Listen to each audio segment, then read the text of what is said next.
Look at this amazing new filter. Just uploaded my status, let me see your reaction. Did you see that post about the update?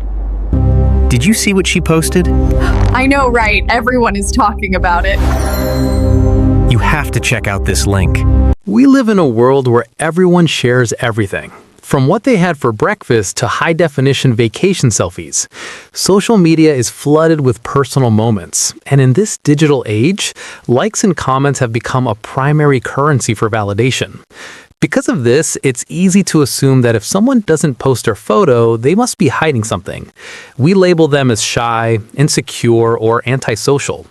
But have you ever noticed those rare people who consume content, engage with others, yet their own face is nowhere to be found on the feed? It's not about hiding. In fact, for many, not posting photos is a powerful psychological choice, rooted in authenticity, stability, and high self-esteem. Today, we're peeling back the digital curtain to explore the deeper reasons why some people choose to remain invisible in a world that demands to be seen. The validation paradox. One of the biggest misconceptions is that people who don't post photos lack confidence. Psychology suggests the opposite is often true. People who avoid sharing their image frequently have a very different relationship with their self-image than those who seek external approval. They aren't looking for strangers to confirm their worth through hearts or fire emojis, because their self-esteem comes from within. When you feel genuinely good about yourself, you don't need a digital receipt to prove it. Furthermore, some people find that social media distorts who they truly are. They see their true self as something far more complex than a 2D post could ever capture. By opting out of the validation game, they protect their authenticity, refusing to let their identity be reduced to a clickable image. Privacy as a source of stability. In an era where data is the new gold, many people have developed a sharp awareness of how much of themselves they are giving away. For these individuals, not posting is a way of protecting their peace from the constant gaze of the public eye. They want absolute control over which parts of their life are shared and which stay sacred. Interestingly, research links strong privacy boundaries with lower levels of anxiety and emotional overwhelm. While others feel a constant pressure to perform their lives for an audience, those who stay private are actually living theirs.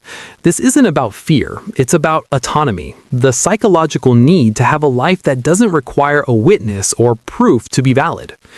Does your social media profile reflect your daily life, or is it a space where you only lurk and observe? Let us know in the comments which type you are, the private protector, the quiet introvert, or the one who loves sharing their journey. Hearing your perspective helps us understand the diverse ways we all navigate this digital world. The introvert's energy battery.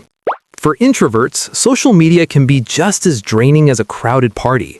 They often find the energy exchange of posting a photo to be an exhausting task. Putting an image online opens the door to critique, misunderstanding, and the demand for interaction. For a brain tuned for vigilance and pattern recognition, the potential for judgment can lead to a sensory tab overload, where the mind feels like it has too many windows open at once. By choosing not to post, they are simply protecting their energy. They prefer interacting in quieter, more personal spaces where connection is deep rather than wide. They understand that silence is an answer, a way of respecting their own boundaries and acknowledging that they don't owe anyone their story or their face. Conclusion: depth over exposure. Ultimately, the decision to remain private on social media is a testament to the practice of selective self-disclosure.